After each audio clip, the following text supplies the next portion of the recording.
Boys and girls, I got good news and I got bad news. The good news is I've been getting to do a lot of fishing. The bad news is I have shot 4 videos, finally got to go through the footage, and there is no sound.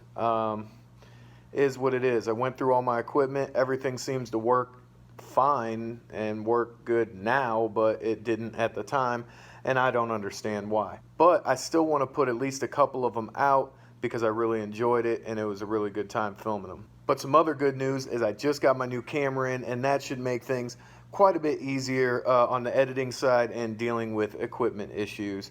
It should be. Me and my buddy DJ went on a creek fishing mission down the Big Creek. It's one of my favorite places to fish. I just love to walk the creek and fish. You can catch all kinds of different species of fish, and it's a really good time. We've definitely done better in the past, but this was an awesome time, and we caught 2 species that we've never caught before in the creek. So check it out.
All right, everybody, let's keep it rolling. Click on one of the other videos. I got linked to this one. I always have a good time with my buddy DJ, and I always have a good time fishing in the creek, catching multi-species, walleye, gar, sauger, bass, you name it, it's in the creek. I'll catch you on the next one. Till next time.